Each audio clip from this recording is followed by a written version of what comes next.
tienen el aula y tienen, habíamos dicho, esperen que acá está todo agendado.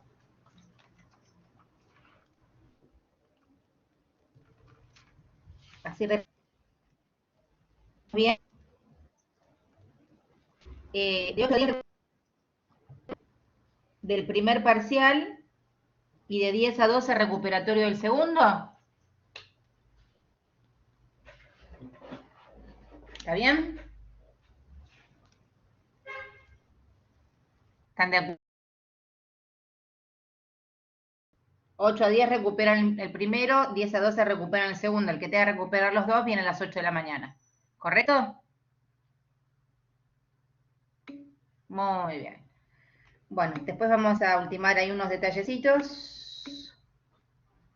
Bien. Máxima habla de antimaníacos, lo pueden encontrar en los libros como antirrecurrenciales también, como sinónimos. Tema recontra interesante, lo pueden ver acá, lo pueden ver en psicofarmacología, lo pueden ver en toxicología, lo pueden ver desde el punto de vista de monitorización, desde el punto de vista de farmacotoxicología, de psiquiatría, desde un montón de ángulos se pueden ver, o de psicofarmacología, ¿no? Un montón de ángulos se puede ver este rico elemento, ¿no? Muy similar el litio al sodio estructuralmente, por eso es que a veces pueden, por las estructuras, ser muy similares. Bueno, Maxi, buen comienzo. Silencio para no molestar. Bueno, empecemos. Bueno, lo que son las sales de litio fueron utilizadas en lo que es la psiquiatría a partir de 1949 para lo que es el tratamiento de la manía y la profilaxis en enfermedades maníacas y depresivas. Para las crisis agudas de manía son también utilizados sobre todo los que son los neurolépticos, que son fármacos antipsicóticos que también son conocidos como neurolépticos y son utilizados para lo que es el tratamiento a las personas con psicosis o alguna enfermedad mental grave, como lo que es la esquizofrenia, o el tratamiento bipolar, pero también otras condiciones como la demencia. Lo voy pasando. Los anticonvulsionantes, como la carbamazepina y el valproato, también se emplean como tratamiento de la manía. Con respecto a lo que es las acciones farmacológicas y su mecanismo de acción, el litio es un metal alcalino monovalente, del cual se utilizan varias sales de este metal, pero sobre todo se utiliza lo que es sales de carbonato y citrato. Las sales de litio contribuyen en el tratamiento más específico de la manía, así como la profilaxis más adecuada para lo que es la depresión bipolar. Lo que es el mecanismo de acción de estas sales no está bien definido, a diferencia de los demás fármacos psiquiátricos, pero su administración en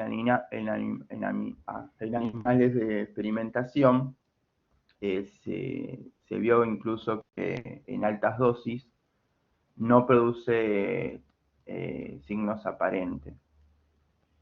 Lo que son los mecanismos que se han invocado para lo que es la explicación de la acción terapéutica del litio son variados, como por ejemplo, yo me voy olvidando de pasar. Igual las diapos tienen fotos, no tienen mucho.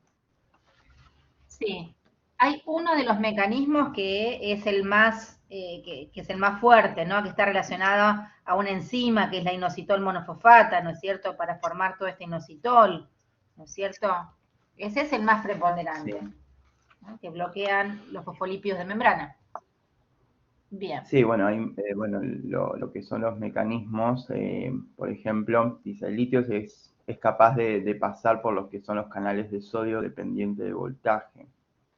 pero no por los del potasio, y pueden alterar lo que es el proceso del intercambio iónico. Se ha descrito que los eritrocitos de los pacientes con trastorno bipolar es más alta la velocidad máxima del transporte activo de litio y sodio. Y han asociado también el tratamiento con litio con el aumento de la actividad del ATPasa, sodio-potasio, sensibles a la digoxina, de los eritrocitos con pacientes maníacos y depresivos. Recuerden que lo que es la digoxina es un hipertensivo, que lo vimos en lo que es la insuficiencia cardíaca, dentro de los fármacos glucósidos digitálicos, que eran los que bloqueaban la bomba ATPasa de sodio-potasio. También se ha sugerido que igual que el litio, podrían competir con los sitios de fijación del calcio y afectar lo que es la liberación del calcio dependiente de los neurotransmisores. Otro de los postulados es la potenciación de los sistemas serotonérgicos centrales. Bueno, recuerden que lo que se cree que la concentración baja de serotonina es la causa de la depresión. Este ion aumenta lo que es la velocidad de reintercambio de serotonina, que se ha visto en animales de experimentación, y además estudios clínicos demostraron que la potencia de algunas respuestas al precursor de la serotonina, que era la 5-hidroxitriptofano. También se han demostrado que en algunos casos el litio puede acelerar la respuesta al trastorno con tricíclicos de la depresión unipolar. Otro caso es que hay numerosos estudios demostrativos que en animales el desarrollo de lo que es la de los receptores dopaminérgicos tras el tratamiento crónico con neurolépticos, y pueden ser bloqueados con el litio. El mecanismo de la acción del litio no se ha establecido. Otro caso es que gracias al litio se puede bloquear lo que es el ciclo de fosfatidil-inositoles. Correcto, muy importante. Discúlpame, ese es el mecanismo que es el que se cree que es el más importante dentro de todas las teorías, el del bloqueo de la enzima. Sí, te escuchamos. Sí, y también llegar a conocer el papel del segundo mensajero, que es el IP3, y otros inositoles fosfato, así como el que es el diacilglicirol. El litio es el que inhibe al mioinositol 1-fosfatasa, que es la enzima que va a transformar el mioinositol 1-fosfato en mioinositol. Esta enzima ha sido crucial para lo que es el tratamiento de inositol, destinado a lo que es la síntesis de los correspondientes fosfolípidos. Ajá. ¿Y qué pasa con esto? O sea, el litio bloquea esta enzima y hay una alteración en los fosfolípidos de la membrana, ¿no es cierto? Eso se creería que sería el mecanismo propuesto, ¿no es cierto? Sí. Pero dice que el litio es una monofosfatasa que en concentraciones entre lo que es el 0,1 y 1 milimol, que está dentro de lo que es el intervalo terapéutico, y además que la inhibición es mayor con concentraciones crecientes del sustrato. Esta propiedad es lo que le confiere una selectividad para lo que es la acción del litio, en función a la intensidad del estímulo sobre el receptor asociado, que va a dar lugar a mayor o menor producción del inositol fosfato. Ujú. así como lo que es las neuronas sometidas en alto nivel de estimulación, la situación considerable en la manía serán muy sensibles a la acción del litio, mientras que otros sistemas en reposo no serán afectados. Pero no se ha podido apreciar aún estas acciones en la administración en lo que es en vivo de litio. Después, con respecto a lo que es algunas características farmacocinéticas, las sales de litio se absorben satisfactoriamente en lo que es la vía gastrointestinal y alcanza un Tmax en el plasma al cabo de 2 a 4 horas. Eh, con los preparación de liberación lenta que se realizan en los laboratorios se consiguen niveles plasmáticos más estables. El paso a través de lo que es la barrera hematoencefálica es lento y tiene una semivida de eliminación que está entre las 20 y 24 horas. Lo que son los problemas de la terapéutica que le llaman con el litio, se deriva al índice terapéutico que es muy bajo y existe amplias diferencias interindividuales en lo que es la absorción, lo que es en cada paciente, ¿no? Por lo tanto, para obtener una respuesta satisfactoria, sin la aparición de lo que son las reacciones adversas, es importante lo que es la monitorización a nivel plasmático. Después, bueno, un poco lo que son las dosis iniciales de lo que es el carbonato de litio, que es lo que más se utiliza o por ahí lo que más se dispensa. Yo siltrato nunca dispensé como sal de litio. Pero bueno, lo que es las dosis iniciales de lo que es el carbonato de litio suelen ser de los 600 miligramos, que se hace 3 veces al día, para posteriormente bajar a la mitad, de forma que alcance unas concentraciones plasmáticas entre los 0,6 a 1 miliequivalentes por litro. Por encima de este 1 miliequivalente por litro suele empezarse a aparecer los efectos secundarios. Sobre lo que son las reacciones adversas, cuando los niveles plasmáticos de litio son superiores a 1 miliequivalente por litro, suele presentarse los que son trastornos intestinales y anorexia. Y por encima de los 1,5 miliequivalentes aparecen lo que son las sacudidas musculares, la hiperreflexia, que es una reacción anormal y exagerada en lo que es el sistema involuntario, el autónomo, a la estimulación, ataxia, que es el repentino movimiento muscular y descoordinado debido a lo que cuando hay una enfermedad o una lesión al cerebro, somnolencia, alteraciones encefalográficas e incluso convulsiones. Estos efectos adversos son más probables en los que son pacientes con insuficiencia renal o en pacientes con una dieta sin sodio o sometidos a lo que es el tratamiento con diuréticos. En estos casos, la eliminación urinaria del litio será menor o bien será aumentada su reabsorción, con lo que el riesgo de lo que es la intoxicación va a ser mayor.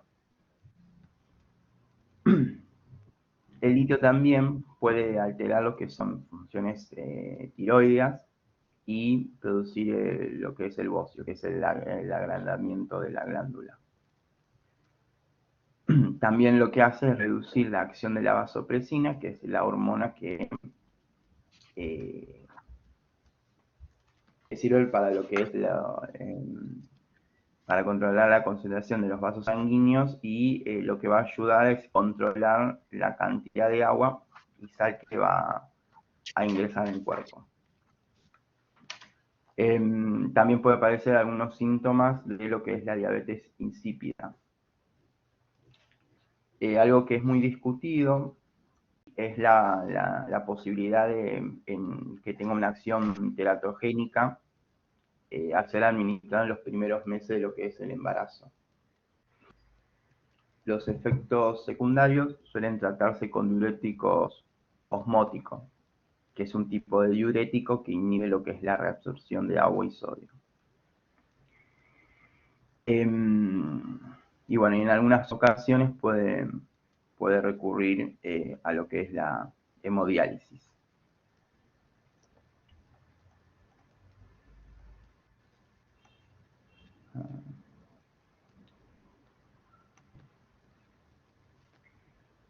En lo que son las aplicaciones terapéuticas del litio, es el tratamiento de la elección en lo que es la profilaxis de las enfermedades maníacas y depresivas. Reduce significativamente lo que es la frecuencia de las crisis, tanto en lo que es las maníacas como la depresiva, así como en lo que es su gravedad. El efecto profiláctico es generalmente mejor frente a lo que es la recurrencia de las crisis maníacas que las depresivas. También se utilizan en el tratamiento agudo de la manía, y si bien el efecto tarda en instaurarse, además existen siempre un porcentaje en que los pacientes con refractarios a lo que es el tratamiento. Y recientemente se ha extendido el uso del litio asociado a lo que es como antidepresivo en el tratamiento de la enfermedad unipolar. Bueno, hasta ahí estaría. Esto está en todo lo que es en el Flores. Bueno, No me muy acuerdo bien. el capítulo, lo tengo por acá. No hay problema. Creo capítulo 32. Me gustó, Maxi. Vamos a trabajar un poquito entre todos, ¿sí? Vamos a buscar, por ejemplo, él habló, por ejemplo, de la farmacocinética. ¿Cómo era esa farmacocinética? ¿Sí? El litio se absorbe bien, se absorbe, encima no tiene una eliminación presistémica, tiene una disponibilidad bastante alta, ¿no? Y ese pico plasmático, luego de absorberse, se produce más o menos entre media hora y una hora, ¿no es cierto? No se da por vía parenteral, solamente por ahora en la Argentina por vía oral, ¿no? Y se distribuye bastante bien, ¿no? Se distribuye por todo el organismo, pero ojo porque es tóxico, él lo explicó muy bien, es tóxico en el embarazo, ¿sí? Es una categoría, hoy les puse ahí en el chat, es una categoría D en embarazo.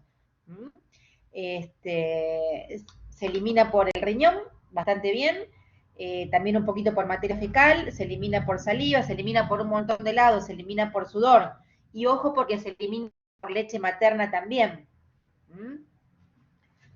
Ojo a nivel renal, ¿sí? Porque va a interactuar él lo explicó muy bien, va a interactuar con los diuréticos, por ejemplo, ¿no?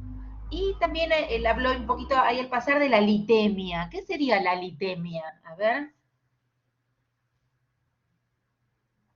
Habló del índice terapéutico bajo. Los fármacos que tienen estrecho índice terapéutico se monitorizan. Y esa monitorización se llama litemia. ¿Por qué? Porque el litio presenta un índice terapéutico bajo, ¿sí? Por eso es que la litemia se tiene que monitorizar. Entonces, el médico, el hematólogo, el psiquiatra pide un primer control luego de transcurridas 4 o 5 vidas medias, ¿sí? Más o menos son unos 4 o 5 días, ¿sí? Y ahí empieza a reajustar la dosis del litio. Y vuelve a monitorizar, vuelve a hacer una litemia. ¿Cuándo? Cuando el estado estacionario está alcanzado. En general, hay distintas formas de monitorización, ¿sí? El litio en general se mide por espectrometría de absorción atómica. Esto lo vieron en analítica, en química analítica, vieron metodologías de de contabilización, HPLC, cromatografía, FPIA, ¿vieron eso? Bien, bueno, el litio se mide así, por espectrometría de absorción atómica. Si ustedes, por ejemplo, yo otros años los llevaba a monitorizar al Hospital Posadas, medíamos todos los iones, los fármacos, los antibióticos, la vancomicina, en un aparato que era un FPIA, y en otro aparato aparte se medía la litemia. Entonces, ¿cómo se medían? Por espectrometría de absorción atómica. Y la muestra se tomaba en el paciente las 12 horas luego de la última dosis y antes de la administración de la siguiente. Cuando ustedes vieron allá al principio de año farmacodinámica y farmacocinética, vieron lo que era una meseta. Vieron que algunas muestras se sacan en pico, otras muestras se sacan en valle. Y bueno, después se ajusta una dosis para profilaxis, más o menos 1 milimol por litro, y hay también hay monitorización administración para tratamiento, más o menos 1 miligramo, 1 milimol a 1 milimol con 2 más o menos, ¿sí? Ojo con las litemias mayores a 1,5, porque ahí arrancan con toxicidad. Un 2, un 3 ya es un cuadro clínico, ya es una emergencia médica. Y ahí va, el paciente cae con todas las reacciones adversas, ¿no? Poliuria, orina constantemente, polidipsia, él lo explicó bien porque el litio inhibe, por un lado, denilato ciclasa y antagoniza la hormona antidiurética y va a reducir la absorción de agua, entonces genera una especie de diabetes insípida, nefrogénica, afecta al riñón. A nivel central, cantidad de reacciones adversas produce el litio. El paciente tiembla, está cansado como si lo hubieran molido a palos, tiene fatiga. Entonces, esto me empieza a sugerir una intoxicación. Y después se le suman todos los efectos metabólicos.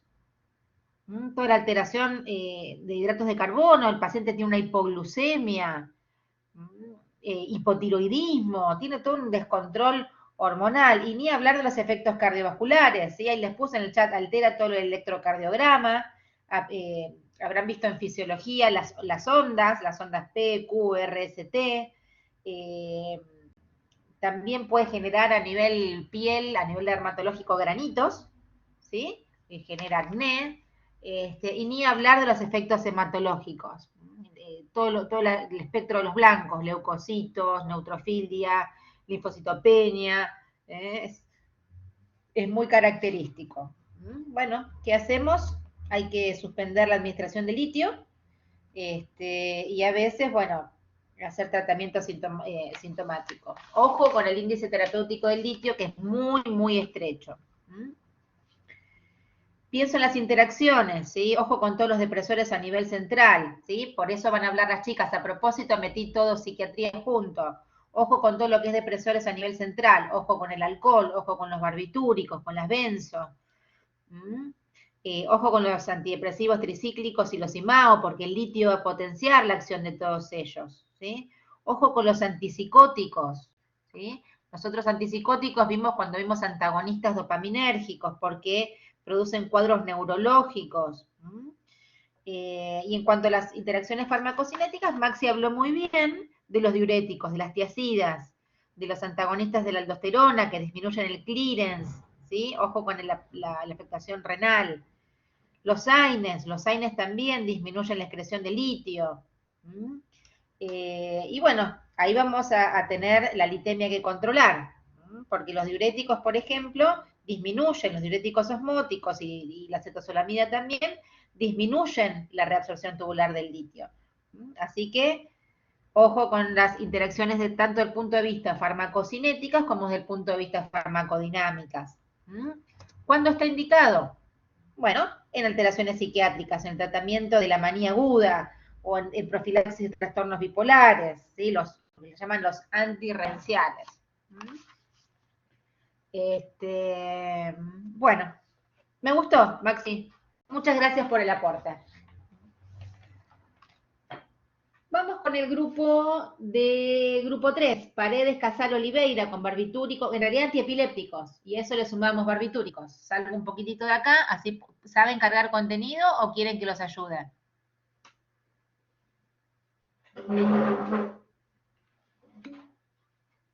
Bien.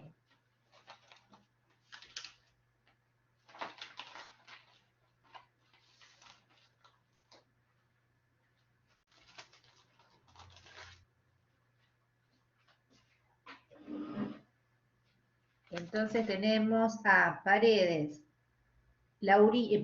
Paredes, Casal y Oliveira con antiepilépticos. Lindo tema también. Sí, sí, no hay apuro. Gracias, Maxi.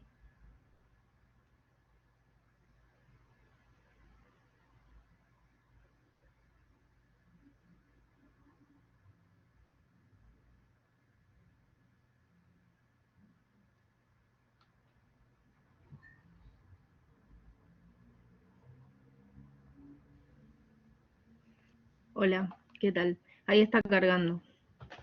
Bueno, Anita. Antiepilépticos. Bueno, acá yo creo que antiepilépticos junto con, con tratamiento para el Parkinson debe ser una de las patologías que más estrategias farmacológicas tienen, ¿no es cierto? Lo puedes encarar desde el punto de vista de los canales, desde el punto de vista de potenciar GABA, ¿no es cierto? Múltiples mecanismos, ¿no es cierto? Bueno, los escucho con atención. ¿Ahí se ve? ¿Sí? ¿Se ve bien? Ah, bueno. Silencio para no molestar. Bueno, nosotros nos toca antiepilépticos, como dijimos. Bueno, la epilepsia es un trastorno cerebral en el que una persona tiene convulsiones. Así básicamente sería eso. Las convulsiones son unos episodios en los que hay una actividad descontrolada en las neuronas, que eso puede causar cambios en la atención y en el comportamiento de la gente. A la convulsión también se la llama crisis epiléptica y también se la puede llamar crisis comicial. Pero acá, si por ejemplo la convulsión ocurre solo una vez y no vuelve a pasar, no se habla de epilepsia. Fue una convulsión aislada, digamos. Bueno, acá en la diapo más o menos dice eso. Bueno, acá también aclara que las crisis epilépticas suelen ser transitorias o puede haber una disminución en la conciencia o no, y puede haber otras manifestaciones clínicas. Puede tener también movimientos convulsivos o también puede que no los tenga. Con respecto a las causas pueden ser muy diversas. Por ejemplo, puede ser debido a un accidente cerebrovascular, también pasa en algunas enfermedades como en el Alzheimer, lesiones cerebrales traumáticas después de algún accidente. También puede ser por infecciones, ahí puede ser, no sé, HIV, meningitis. También puede ser que sea congénito, que el problema cerebral, o sea, se presente cuando uno nace, ¿no? También puede ser debido a tumores. Hay otra causa, importante, que es la genética. La epilepsia también puede ser hereditaria. Y se dice que si la causa es desconocida, se llama idiopática. Bueno, acá aclara cuándo se considera que una persona tiene epilepsia. Que si experimenta 2 o más crisis epilépticas separadas en 24 horas, se llama, crisis epiléptica. Y la epilepsia es activa si tuvo una o más crisis en los últimos 5 años. También, se dice que es uno de los trastornos que son más comunes. Y que también la mayoría de las personas puede llegar a tener una vida normal si recibe un tratamiento adecuado. Es muy importante eso, pegarle en el tratamiento, porque a veces se complica con eso. Hay varios tipos de clasificaciones en la epilepsia. Acá, por ejemplo, la epilepsia se puede clasificar según los tipos de crisis que se tengan, y son parciales. En las parciales, pueden ser simples, y en las simples es que no se pierde la conciencia. Según la zona en la corteza activada, o sea, cerebral, serán qué manifestaciones clínicas van a tener. Después también pueden ser complejas, y en las complejas hay una pérdida de conocimiento. Y esa pérdida de conocimiento puede durar, no sé, de 30 segundos a 2 minutos. Eso en las complejas. Después están las que se llaman con movimientos tónico-clónicos generalizados.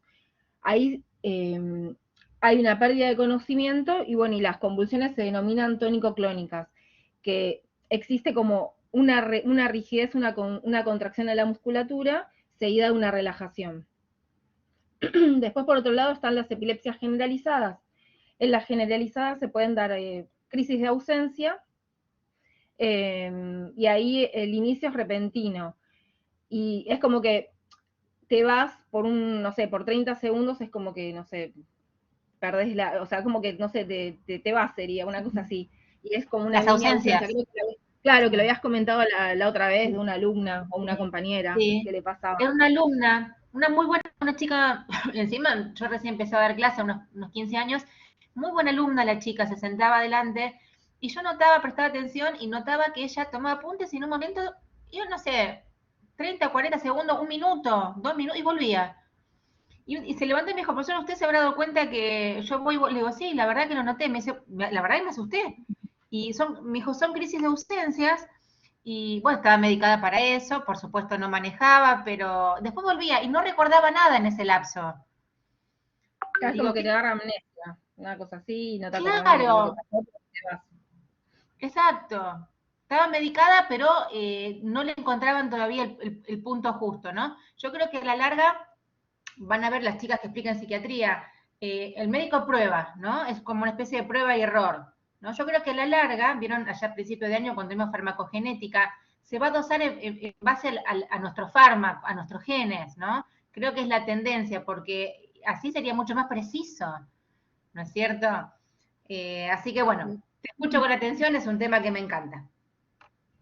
Bueno, dentro de las epilepsias generalizadas también están las que se llaman mioclonías, que se refiere a la contracción muscular, que bueno, eso es por un momento muy corto, es breve. Y después, ahí no lo pusimos, pero está también el estatus epiléptico, que se refiere cuando, o sea, cuando las crisis son muy continuas. Bueno, después hay una clasificación, hay varios tipos también de clasificaciones de los antiepilépticos, de los fármacos. Acá, por ejemplo, pusimos la clasificación según el mecanismo de acción. Y ahí hay ejemplos. Pueden ser antiepilépticos que actúan sobre canales iónicos, y ahí, por ejemplo, está la carbamazepina, la fenitoína, la lamotrigina, la pregabalina y la etosuximida. Después están los antiepilépticos que actúan principalmente potenciando GABA, y ahí están los barbitúricos y las. Por otro lado, también están los que actúan por distintos mecanismos de acción, que ahí está el valproato, la gabapentina y el topiramato. Y también los antiepilépticos que actúan por otros mecanismos, por ejemplo, el levetiracetam. Acá, bueno, dentro de los que actúan por canales iónicos tenemos a la carbamazepina. La carbamazepina es un derivado de los antidepresivos tricíclicos. Y bueno, y es eficaz en la mayoría de los tipos de epilepsia, salvo las crisis de ausencia. También es útil en la neuralgia del trigémino. Es un inductor muy potente y por lo tanto, al ser así, tiene muchas interacciones. Después, bueno, acá igual aclaro un poco, bueno, la farmacocinética, que la absorción oral es lenta y es incompleta y que se une un 75% a proteínas plasmáticas, bueno, a la albúmina mayoritariamente. La metabolización es en el hígado y el tiempo de vida media es de 30 horas, pero después ese tiempo de vida media pasa a 15 horas aproximadamente, luego de las 2 semanas de tratamiento, porque bueno, es un autoinductor enzimático. Dentro de las reacciones adversas pueden ser mareos, rayos, alergias, somnolencias, cefaleas, náuseas. También se pueden sufrir alteraciones hematológicas. Y bueno, y dentro de las interacciones induce el metabolismo de otros fármacos y su metabolismo también puede ser inducido. Es un potente inductor enzimático. Bueno, ahora sigue mi compañera. Muy bien, Anita. Gracias. Bueno, dentro de los antiepilépticos que actúan sobre los canales iónicos tenemos a la fenitoína, que su mecanismo de acción es bloquea los canales de sodio dependientes de voltaje. Y la farmacocinética de este fármaco es por absorción oral completa, pero lenta, por lo que en emergencias se administra vía intravenosa. Tiene una cinética de orden 0, que es cinética de saturación. Requiere constante monitorización, se une a proteínas plasmáticas en un 90% y se metaboliza en hígado, sin metabolitos activos. Las reacciones adversas de este fármaco es la gingivitis, hipertricosis, disminución de la inmunoglobina A, osteoporosis, anemia, neuropatía periférica. La dependencia de este fármaco puede producir movimiento muscular descoordinado, que es la ataxia, el nistagmo, que es movimiento involuntario de los ojos, náuseas, vómitos, depresión cardíaca, hipersensibilidad, rash, esteratogénico. Las interacciones más comunes son que al ser un inductor enzimático tiene múltiples interacciones con otros antipilépticos. Disminuye la eficacia de corticosteroides, anticoagulantes y anticonceptivos. También tenemos a otro fármaco que es la motrigina. Su mecanismo de acción es que bloquea la permeabilidad de los canales de sodio dependientes de voltaje y reduce la liberación de ácido glutámico. La farmacocinética de este fármaco se absorbe muy bien por vía oral, se une a las proteínas plasmáticas en un 55%. La semivida de eliminación prolongada es de 24 horas en monoterapia. Disminuye a 15 horas con inductores como fenitoína y aumenta a 60 horas si hay inhibidores como valproato.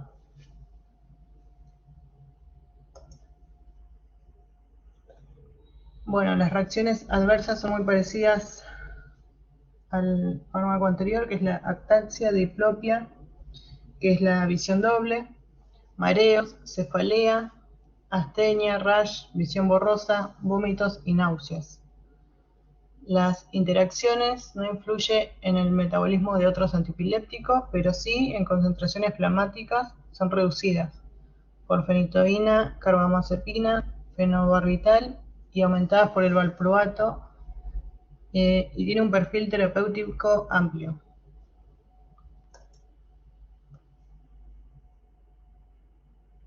Bueno, los antipilépticos que potencian GABA, que es el fenobarbital, que son los barbitúricos, que fueron los primeros fármacos que se utilizaron para tratar la epilepsia.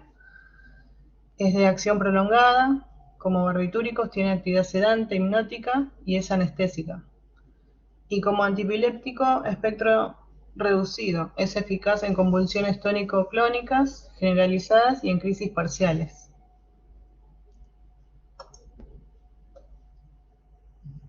El mecanismo de acción facilita la acción de GABA uniéndose al canal de cloro del receptor GABA-A, prolongado el tiempo en que se encuentra abierto.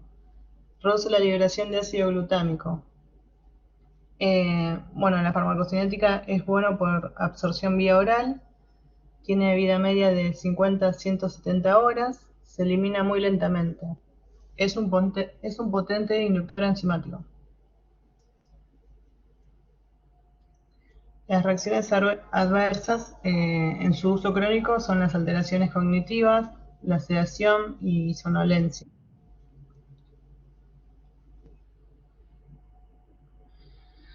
Dosis dependiente también produce ataxia, nistagmo, que como dije antes es el movimiento involuntario de los ojos, incoordinación, contraindicado en niños por sus efectos cognitivos, produce dependencia, malformaciones fetales. Las interacciones son múltiples, al igual que la carbamazepina y fenitoína, tiene gran capacidad de inducir el metabolismo con disminución de la eficacia de otros antipilépticos y de otros fármacos. Antiepilépticos que potencian GABA son las benzodiazepinas y bueno, Las más usadas son el diazepam, clonazepam y lorazepam. Y ahora continúa mi compañero.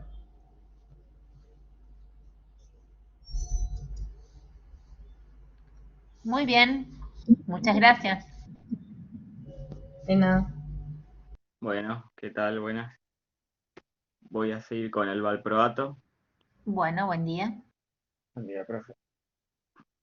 Bueno, para concluir, su mecanismo de acción es un inhibidor de GABA, transminasa, aumenta la concentración de GABA, bloqueo de los canales de sodio dependientes del voltaje, inhibición de canales de calcio de tipo T. Como farmacocinética, es absorción oral y completa. Posee una elevada unión a proteína plasmática, se metaboliza en el hígado.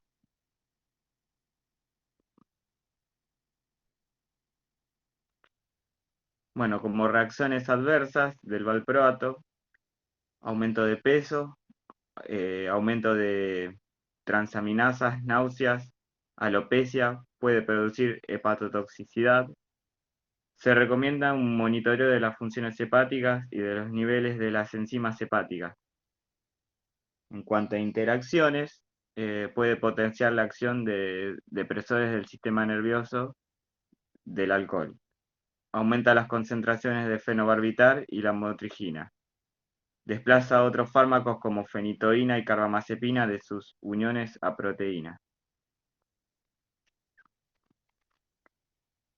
Continuando con otros mecanismos antiepilépticos, continúo con el levetiracetam, que tiene como mecanismo de acción sobre GABA con aumento de la corriente de cloro, de CI, perdón. Estoy con un poco. Acciones inhibidoras sobre las corrientes de calcio y potasio, puede reducir la liberación de ácido glutámico. En cuanto a farmacocinética, absorción rápida y completa. No resulta afectada por los alimentos. No sube una proteína plasmática, se elimina de forma renal. En cuanto a sus reacciones adversas, somnolencia, astenia, vértigo, cefaleas, alteraciones en el comportamiento, psicosis y depresión. En cuanto a interacciones, no posee, por lo que es útil en pacientes polimedicados, o sea, porque se medican con muchos medicamentos. Bueno, indicaciones de los antiepilépticos, crisis tónico-clónicas, bueno, ahí están expuestas la carbamazepina, fenitoína, valproato. Se recomienda utilizar un solo fármaco debido a las interacciones. Para crisis parciales, carbamazepina, valproato, clonazepam, fenitoína.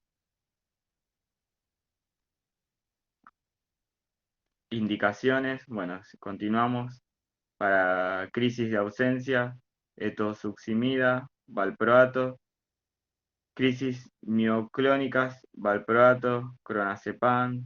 Estatus epilépticos, diazepam 4.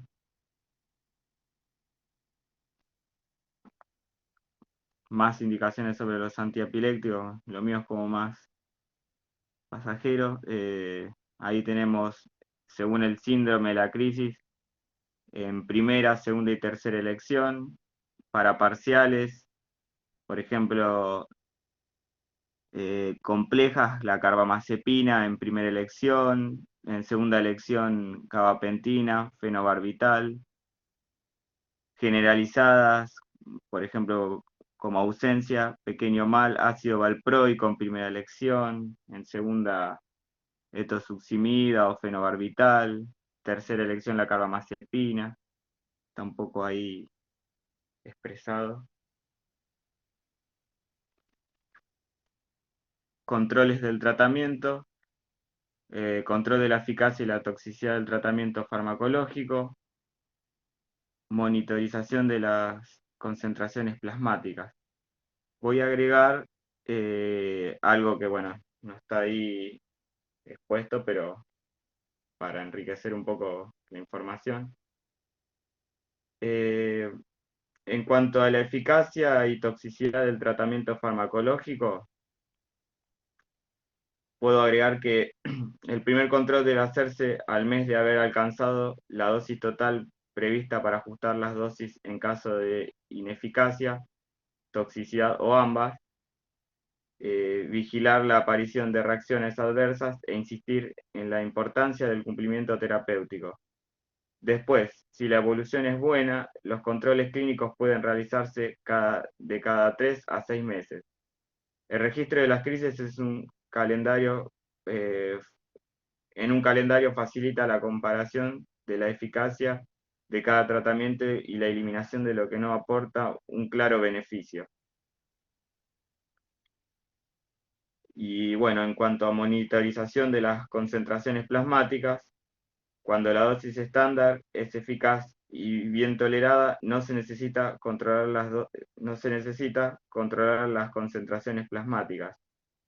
Es particularmente útil para ajustar las dosis al comienzo del tratamiento y cuando se utilizan politerapias para valorar las interacciones.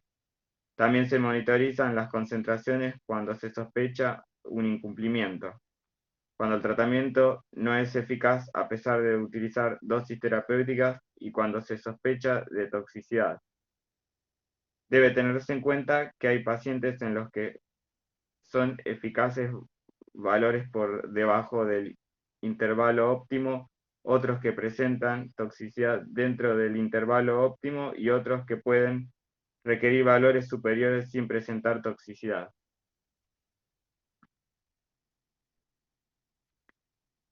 Y bueno, para finalizar una conclusión, el paciente debe comprender la naturaleza de su enfermedad y el papel del tratamiento para conseguir su colaboración y un buen cumplimiento terapéutico.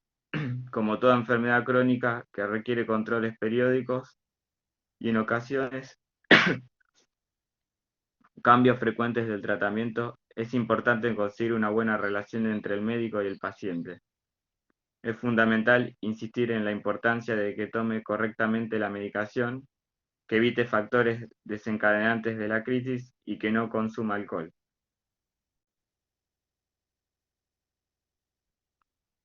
Bueno, Bueno, muy bien los chicos.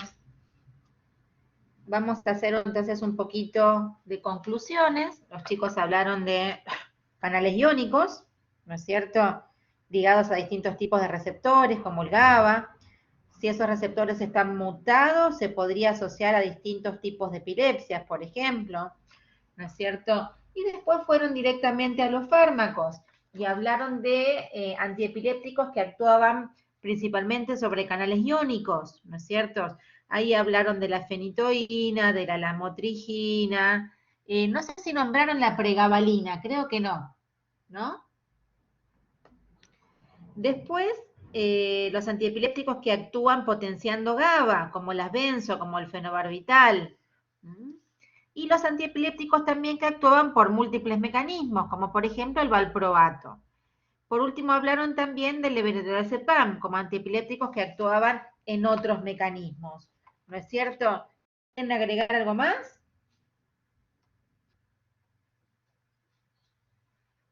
Los chicos, bueno, ya habíamos visto benzodiazepinas también. ¿Quieren comentar algo más o ahí estamos? No, ahí estamos. Benzodiazepinas no lo desarrollamos porque, bueno, ahora después los chicos van a hablar. Claro, y aparte Claro. no sé qué van a hablar los chicos que siguen, de si hablan algo Bien. de eso, hablan de psiquiátricas. Y después la pregabalina solo la nombramos, esa sí no la desarrollamos. Bien. Después hay uno que es la lamotrigina, que en realidad es un antimetabolito del ácido fólico, con un amplio espectro, ¿no? Y es útil para tónico-clónicas, las mioclonías, las bastante generalizadas, en bipolaridad, y tiene un mecanismo de acción bastante similar a la carbamazepina y a la fenitoína. ¿Qué hace? Inhibe canales de sodio, inhibe esas descargas de alta frecuencia, ¿no es cierto? Y también inhibe canales de calcio, los presinápticos, y de esta forma reduce la liberación de ácido glutámico. Es bastante bien tolerada, pero puede generar más que nada algo neurológico, como diplopía o vértigo, ¿no? Y se utiliza en monoterapia, solita, en adultos y en niños mayores de 12, 13 años, ahí se empieza a utilizar. Bueno, se absorbe bastante bien por vía oral. Bueno, muchas gracias a todos. Salimos un poquito de acá y escucho el último grupo, Rodríguez, Agüero, Laurino, Belsunces y Tronti.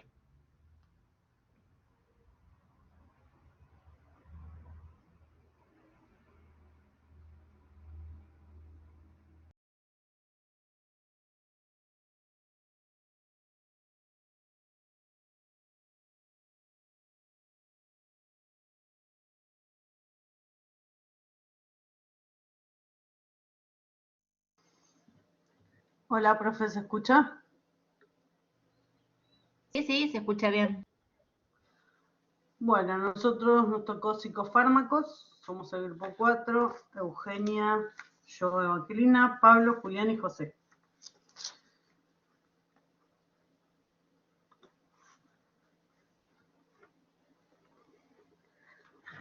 Como para introducirnos en el tema, bueno, vamos a explicar lo que es la psicofarmacología, que estudia la acción de los fármacos sobre las funciones cerebrales y bueno, y por ende sobre las cognitivas, percepciones, pensamientos y conductas motoras.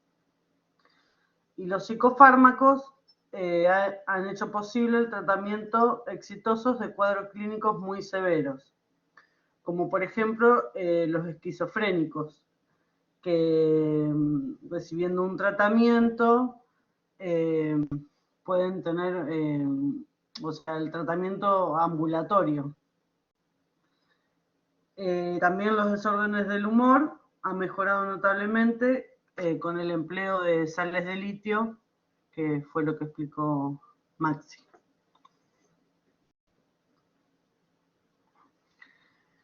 El psicofármaco es toda sustancia capaz de modificar la actividad mental de los seres vivos superiores y de esta manera el tabaco, el alcohol, la cocaína, la mescalina se los considera psicofármacos. Bueno, también es toda droga empleada con el propósito de influir sobre la conducta normal y restaurar el equilibrio emocional y físico desde el punto de vista. Y de acuerdo a sus propiedades terapéuticas, los psicofármacos se clasifican desde la perspectiva clínica en antipsicóticos, antidepresivos, ansiolíticos, sales de litio, anticonvulsionantes, nootrópicos e hipnóticos. Como para reordenar un poco la clasificación,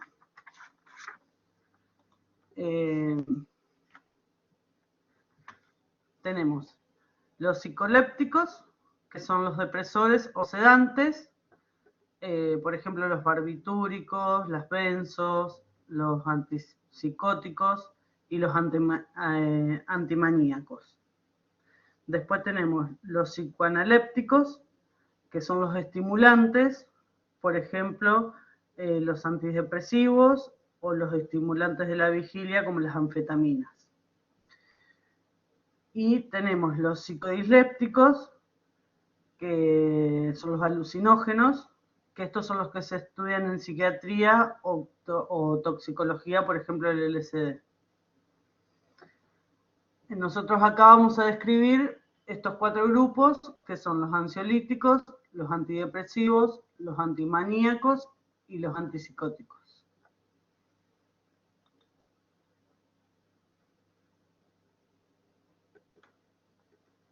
No sé si sigue José con ansiolíticos. Hola, buen día. ¿Se escucha? Euge. Sí, Euge. ¿Qué tal? ¿Cómo están? Buen día. Yo voy a hablar de los fármacos ansiolíticos. Dentro de estos tenemos las benzodiazepinas. Ay, perdón, me estás sonando el teléfono, me está hablando. Las benzodiazepinas, las azapironas, los beta bloqueantes, los hipnóticos no benzodiazepínicos y bueno, otros fármacos como los antihistamínicos que tienen efectos sedantes. Dentro de las benzodiazepinas tenemos, por ejemplo, acá el clonazepam, alprazolam, lorazepam, midazolam, bromazepam, diazepam, que son los más conocidos. Las benzodiazepinas se pueden clasificar de acuerdo a su tiempo de vida media. Bueno, según la duración de la acción, se pueden clasificar, algunos los clasifican en 3 categorías y otros en 4, pero generalmente se hacen 3. Los de vida media larga, que son aquellos de duración de más de 24 horas, como el diazepam, el flunitrazepam y el clonazepam.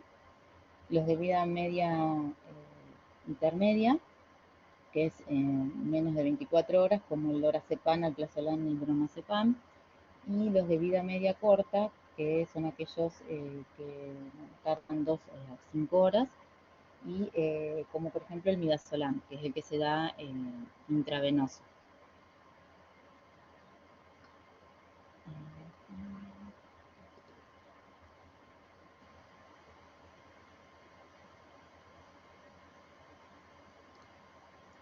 Voy a seguir acá. Bueno, el mecanismo de acción de las benzodiazepinas es por medio del receptor GABA, GABA-A, que está acoplado a iones cloruro. Este receptor, bueno, GABA es pentamérico, tiene 2 subunidades alfa, 2 beta y una gamma. Entonces, el GABA se une a la subunidad alfa. Esto genera un cambio conformacional, abre el canal de cloruro y se produce una hiperpolarización.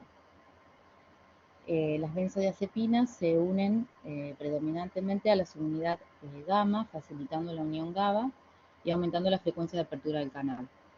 Lo que hacen las benzodiazepinas es que el canal se abra más rápido o más veces. En cambio, los barbitúricos aumentan la duración de la apertura del canal y dejan el canal de cloruro abierto. Y esto es, o sea, la diferencia entre las benzodiazepinas y los barbitúricos, que los barbitúricos pueden producir, puede llegar una persona a una guardia y una intoxicación por barbitúricos, no así por benzodiazepinas. Salvo que la benzodiazepina se combine con alcohol y otros depresores.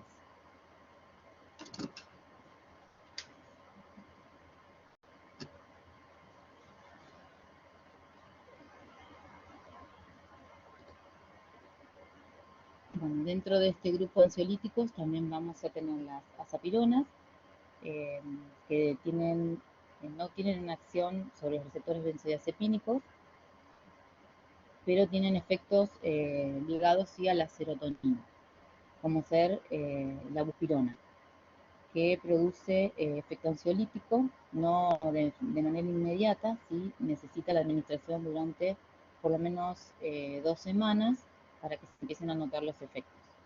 No produce tolerancia ni dependencia y por eso se indica en cuadros crónicos de ansiedad.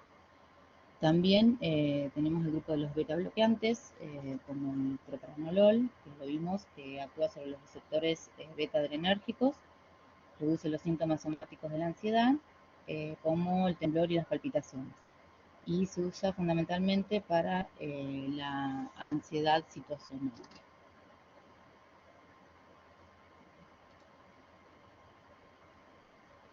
También dentro de los ansiolíticos están los hipnóticos, no benzodiazepínicos. O sea, la estructura no es benzodiazepínica, pero tienen efecto hipnótico. Y acá estaba el grupo de las 3 zetas, que es la soplicona, el zolpidem y el saleprón, que no aumentan la somnolencia diurna, pero y tampoco producen ansiedad por rebote. Solo producen síntomas de abstinencia cuando se suprimen bruscamente y tampoco aumentan la tolerancia. Lo que hacen es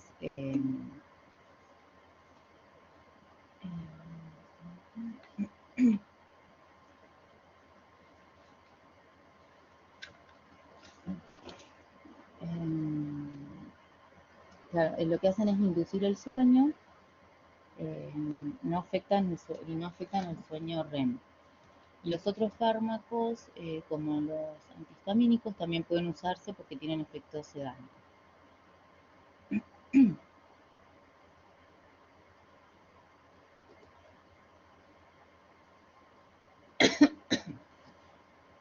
Bueno, en cuanto al mecanismo de acción de las benzodiazepinas, bueno, se unen al receptor GABA, bueno, esto ya lo expliqué recién, producen un cambio conformacional, abren el canal de cloruro y se produce una hiperpolarización. Uniéndose a la subunidad gamma, y esto, bueno, lo que hace es aumentar la frecuencia de apertura del canal. En cambio, los barbitúricos lo que hacen es actúan en otro sitio distinto, no requieren de GABA, y lo que hacen es dejar el canal siempre abierto. Y bueno, el etanol abre el canal y aumenta también el flujo de cloruro.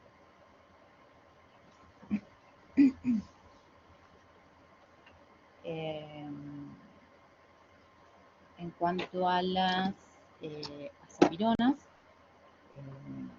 por ejemplo, actúa sobre los receptores 5-HT1A a nivel presináptico como agonista y postsináptico como agonista parcial. Produce un fenómeno de regulación baja, o sea, de downregulation, de los receptores 5-HT2 como antidepresivos.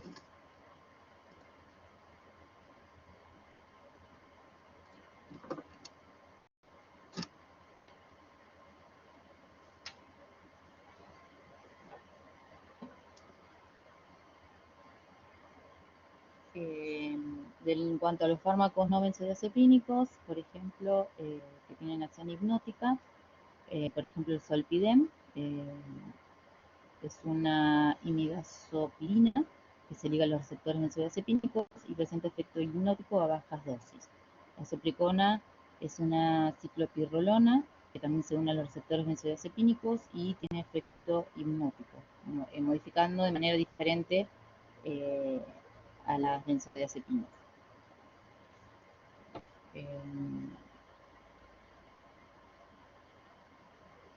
Los beta-bloqueantes bloquean los receptores beta-adrenérgicos, disminuyen la ansiedad, como la sudoración, temblor, taquicardia, deficiencias respiratorias. Y los antagonistas de las benzodiazepinas se unen a los receptores benzodiazepínicos, desplazando la benzodiazepina, que se encuentra ligada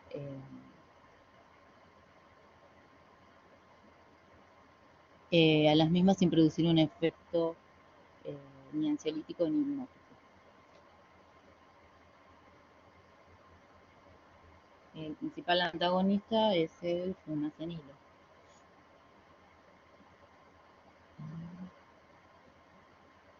Bueno, en cuanto a los efectos,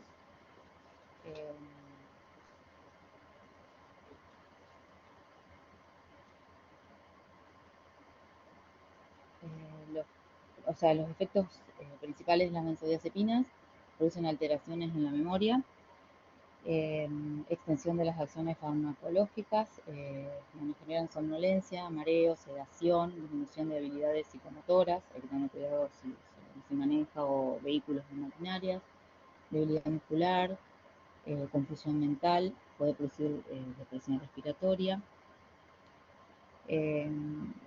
Y bueno, la sobreutilización de las benzodiazepinas genera dependencia y síndrome de abstinencia. Bueno, y el efecto puede ser aditivo producido por el alcohol. Todas las benzodiazepinas pueden causar dependencia y los usos terapéuticos de las mismas, bueno, son para insomnio primario, crisis convulsiva, abstinencia alcohólica, trastorno de ansiedad generalizada, ataques de pánico, inducción a la anestesia en trastornos de estrés postraumático.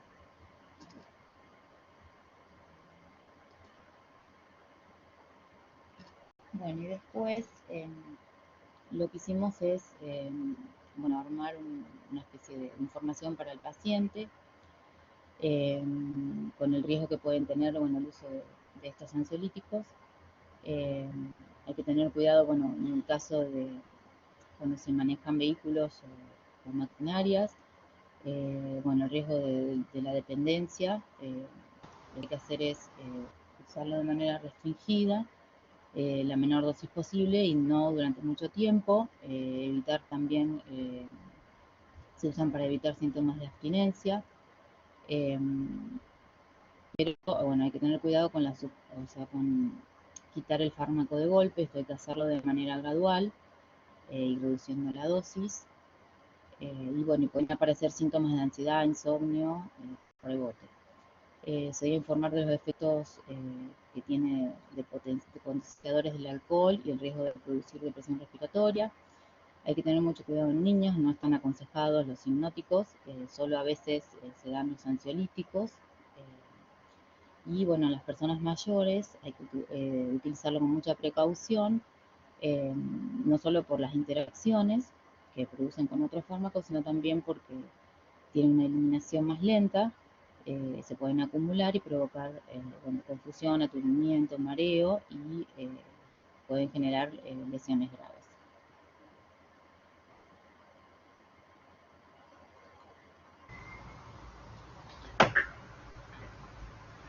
Hola, buenos días. Bueno, a mí me toca hablar de antidepresivos.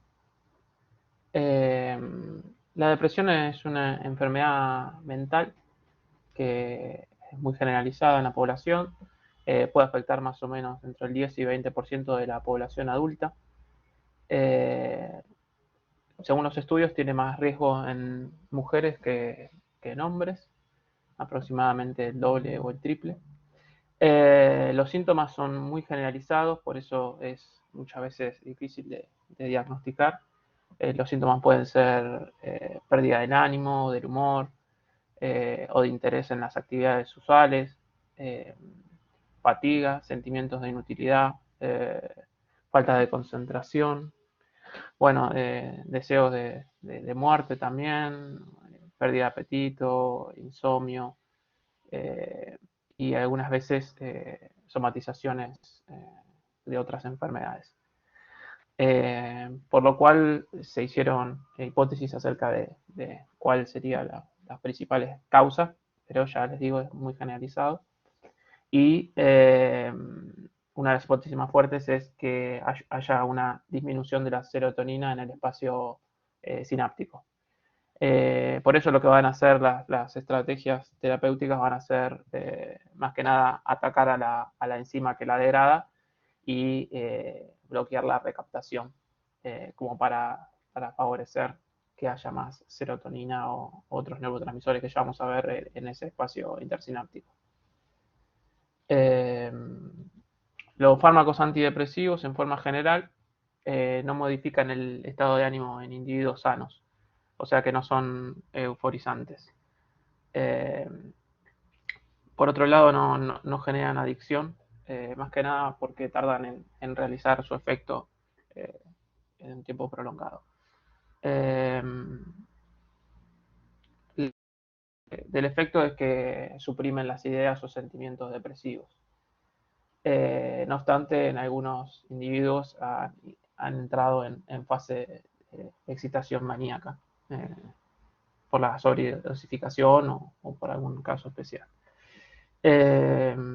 Como vemos en la diapo, tenemos los fármacos de primera generación, como muchos otros procesos. Están los fármacos que al principio se usaron y bueno, después hay unos que son mejores, que en líneas generales tienen menos reacciones adversas. Los de primera generación son los inhibidores de la monoamina oxidasa, los IMAO. Las monoaminas son la noradrenalina, adrenalina, dopamina, serotonina. Bueno, estas ya las conocemos. Lo que hacen los IMAOs es inhibir la enzima que degrada estos monoaminas. Las más importantes son la noradrenalina y la serotonina. Por otro lado, también están los tricíclicos, que hablan sobre inhibir la recaptación de los neurotransmisores.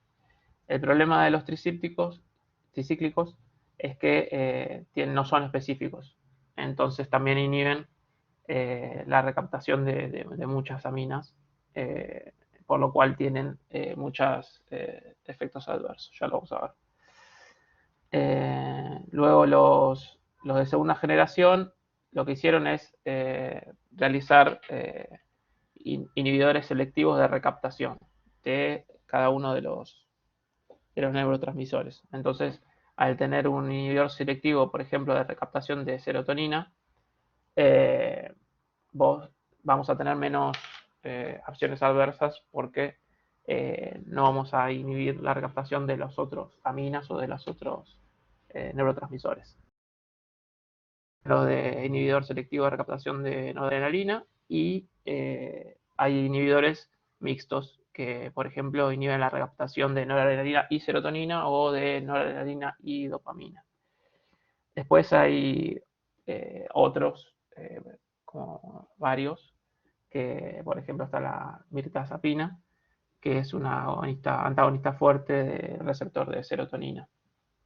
Y también tiene otro tipo de actividades, por ejemplo, adrenérgico alfa 2. Bueno, lo que hablábamos de los tricíclicos, el término tricíclico es por la forma la que tienen, que es derivante del triciclo iminoperamida. Y bueno, como dijimos antes, se caracterizan por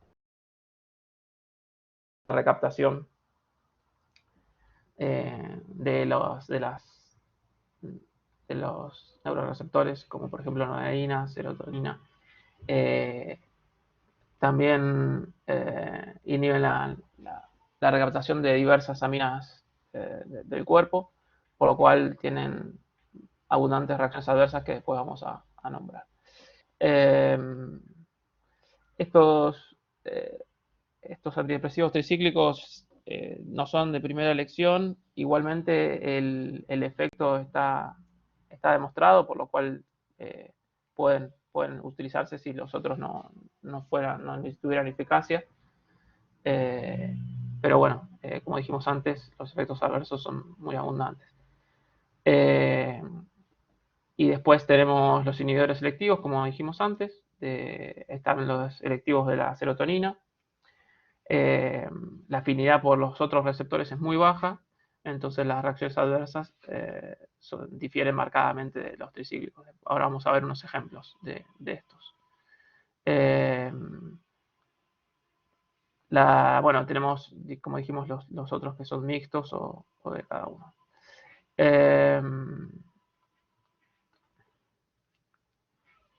Los mecanismos de acción ya los fuimos nombrando. Los efectos secundarios generales tienen que ver con los efectos anticolinérgicos, como por ejemplo cuando se da el bloqueo muscarínico, la sequedad en la boca, la retención urinaria, el estreñimiento, la visión borrosa, central, los efectos del sistema nervioso central como la desorientación, delirios, alucinaciones. Al ser tan abarcativos los tricíclicos y los IMAO, estos efectos en los que son selectivos, que son menos. A los efectos cardiovasculares, por ejemplo, los tricíclicos producen hipotensión, palpitaciones, taquicardia, depresión directa en el miocardio. El sistema nervioso central pueden producir crisis convulsivas.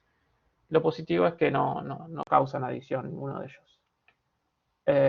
Hay un aumento característico de peso en los tricíclicos, aunque en contraposición los selectivos muchas veces producen pérdida de peso.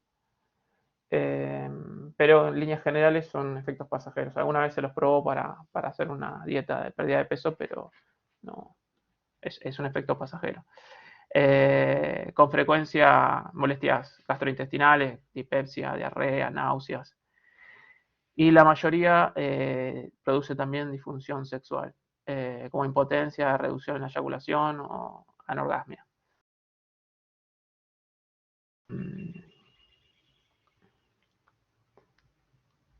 Por ejemplo, un ejemplo de los inhibidores selectivos de serotonina, que son los más utilizados, podemos encontrar a fluoxetina, que se indica más que nada para la depresión, trastornos como obsesivos compulsivos y bulimia nerviosa.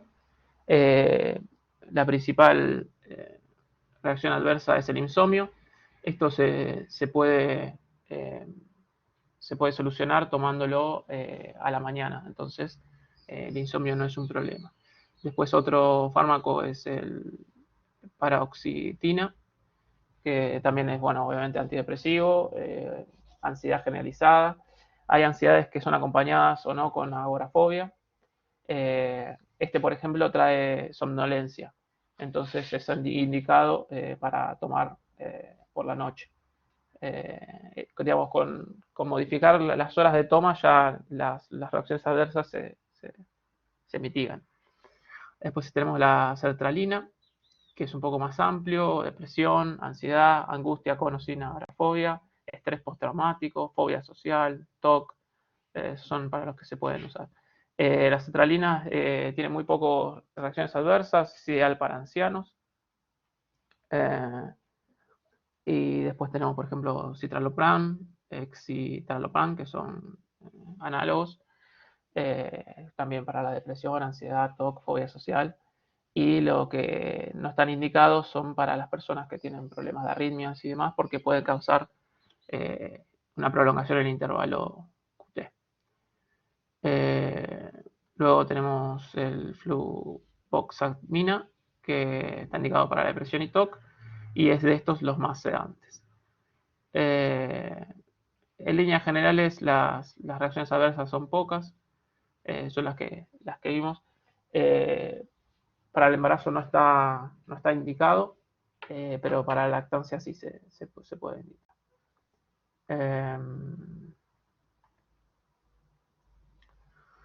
El tiempo de inicio, hay que avisarle al paciente que el tiempo de inicio son más o menos 2 semanas, un mes, por lo cual lo que va a notar no es al instante, sino que va a tener que esperar un tiempo de toma para empezar a notar los efectos. Y sí que existe un síndrome de retirada, por lo cual se tiene que dejar de manera gradualmente. Si retira bruscamente, puede provocar malestar, mialgias, escalofríos, náuseas, vómitos. O sea que el inicio tiene que estar bien consensuado con el paciente para que pueda saber que no va a ser inmediato la toma, el efecto, perdón, y la retirada también. Son fármacos no aptos para diabéticos. Por último, existe un efecto, un síndrome serotoninérgico, que esto puede pasar si damos 2 fármacos que realicen una sinergia. Por ejemplo, si yo doy un IMAO que evita la degradación y también doy un inhibidor de la recaptación, puede haber una acumulación de serotonina. Y bueno, esto puede traer diferentes tipos de problemas, por ejemplo, el sistema nervioso central, rigidez muscular, ataxia, sudoración, hipertemia, midriasis, convulsiones. Cardiovascularmente puede taquicardia, inestabilidad, presión arterial y bueno, digestivo, vómitos, náuseas, diarrea y demás. Bueno, esto es todo.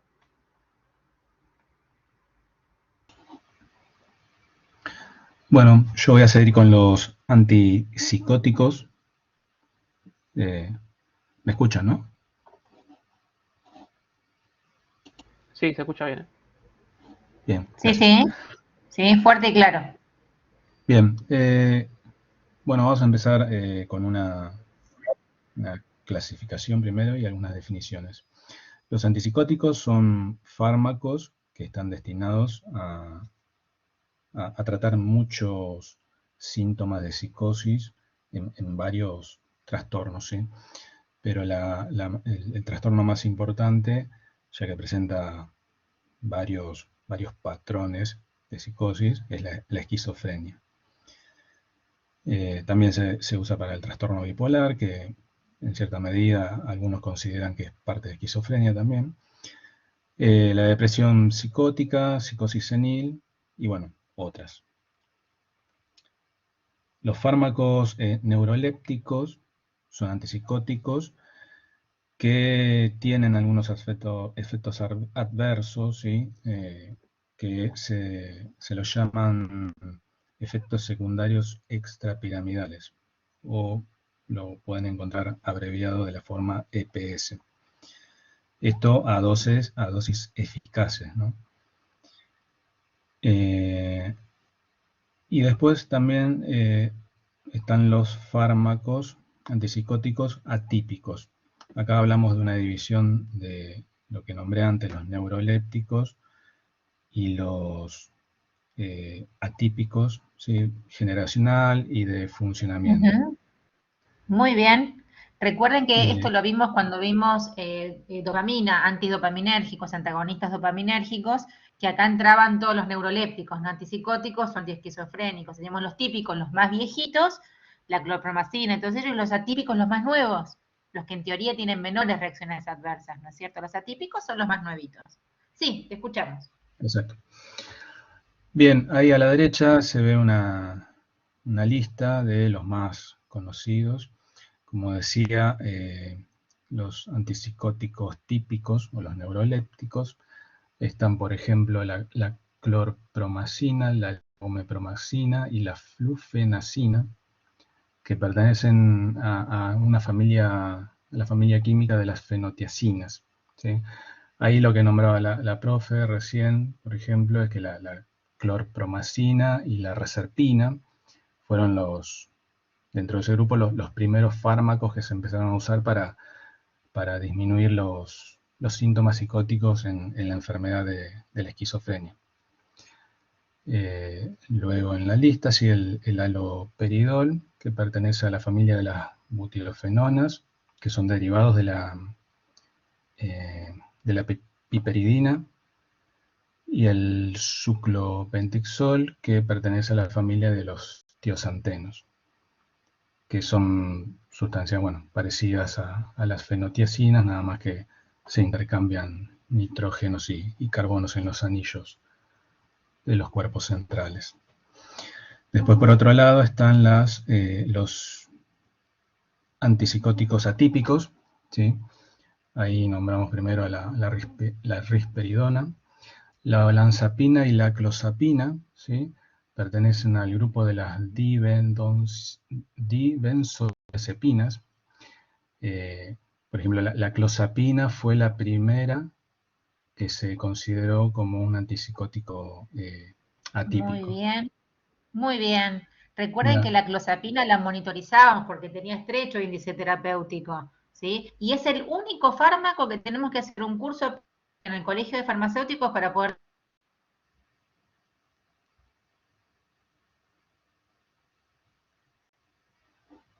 Se cortó, profe, creo. Y una de las chicas, María Eugenia, que estamos en mostrador de farmacia, no te lo, ¿eh?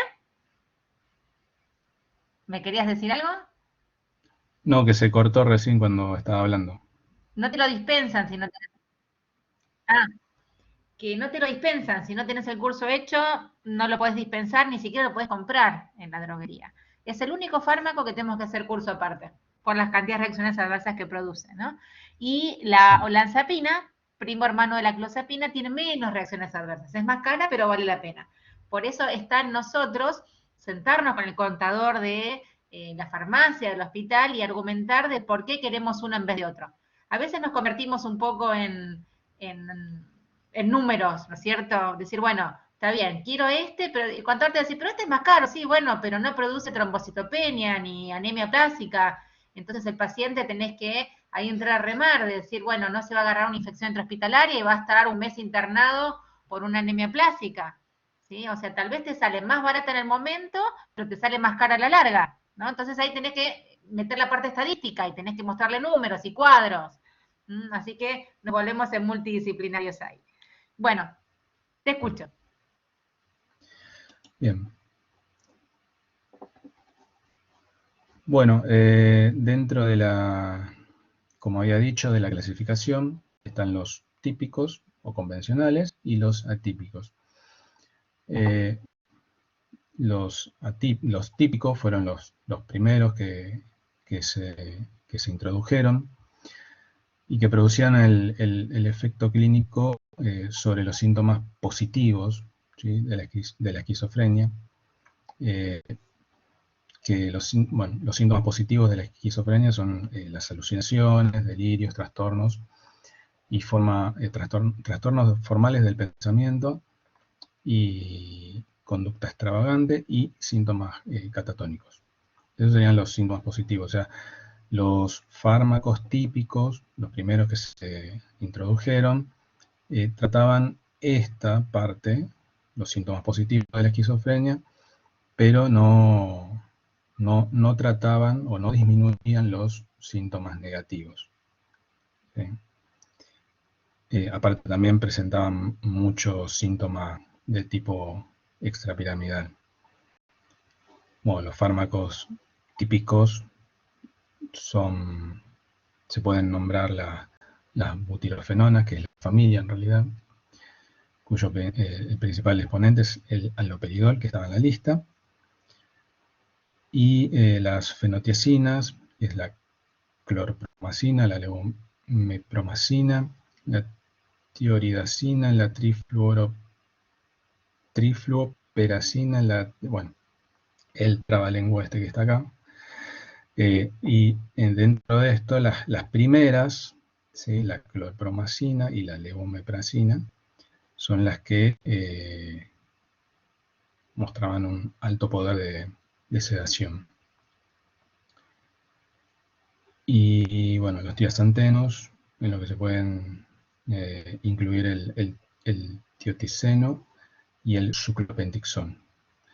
Otros pueden ser el pimoside, la clotiapina, el sulpiride y el amisulpiride. Esos son los típicos. Muy bien. Los atípicos, ¿sí?, son A ver. una segunda generación que presenta, además de la efectividad antipsicótica frente a los síntomas positivos, alguna acción sobre los síntomas psicóticos negativos. O sea, tratan las dos vertientes de la esquizofrenia. Que los síntomas negativos son la apatía, el empobrecimiento del lenguaje, el bloqueo o incongruencia emocional y el retraimiento social. Todo lo que es vinculación social está dentro de lo que son los efectos negativos. Y aparte, presentaban menos efectos adversos extrapiramidales. Bueno, como ya dijimos, la clozapina fue uno de los primeros que se introdujeron de esta clasificación, y después le siguió la risperidona, la olanzapina, la quetiapina, la ziprasidona y el aripiprazol.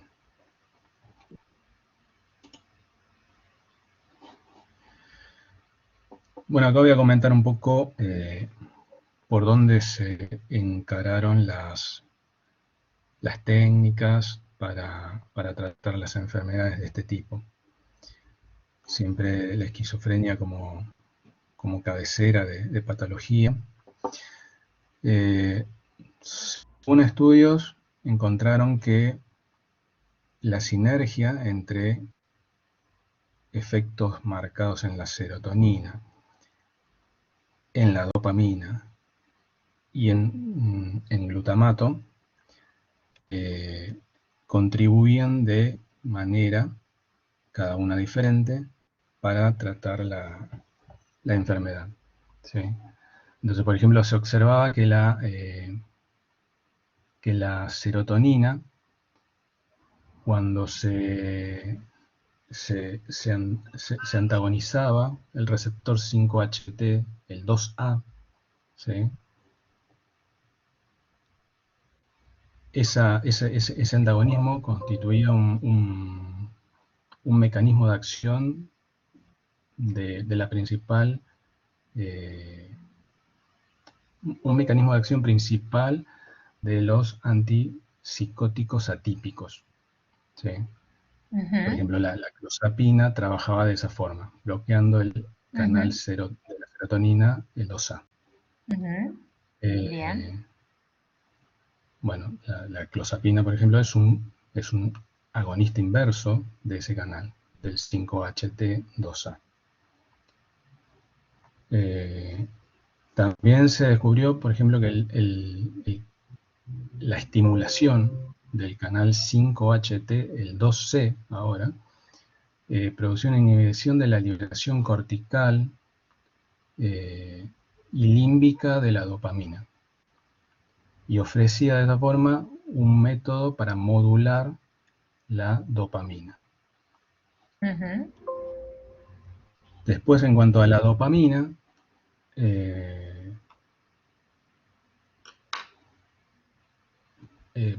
se ha visto, se han hecho pruebas de que la actividad dopaminérgica límbica excesiva es un factor principal en las patologías que tienen psicosis. Muy Entonces, bien. por ese motivo, muchos fármacos antipsicóticos están destinados a bloquear de forma intensa los receptores postsinápticos y sobre todo los de D2, ¿no? En el sistema nervioso central. Especialmente en el mesolímbico y en el estriado frontal. Bien. Bueno, esto incluye a los agonistas parciales también de la dopamina, como el aripiprazol y el bifepronox. También de la dopamina, los fármacos que aumentan la actividad, como la levodopa, anfetaminas, bromocina y apomorfina, bueno, se descubrió en esos estudios, ¿no?, que agravaban la psicosis, y por eso, bueno, se los tenía en cuenta de que no eran buenos fármacos para eso.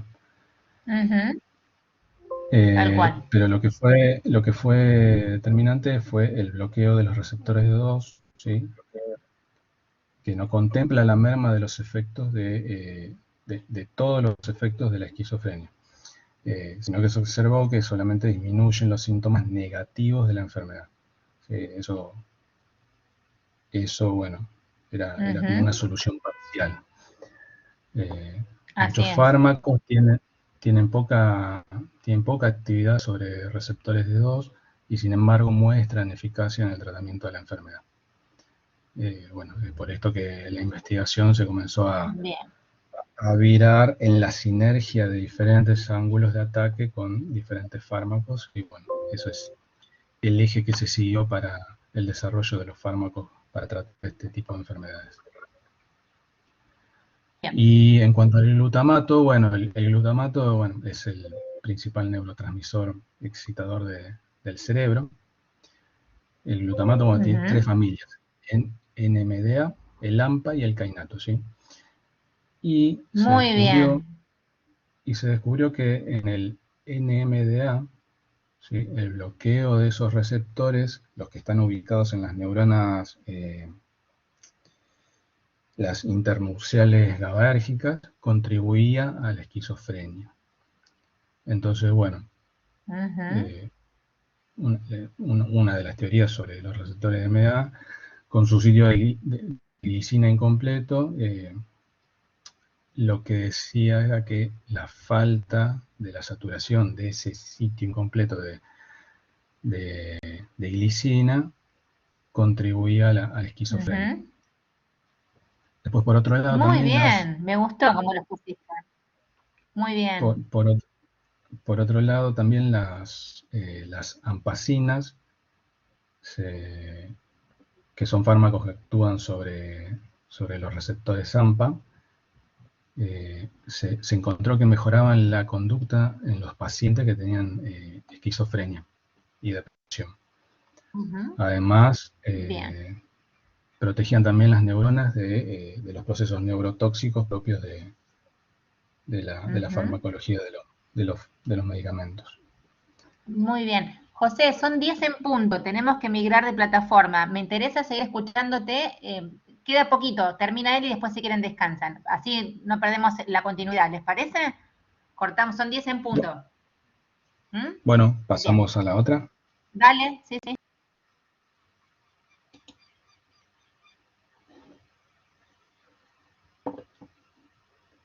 Profe.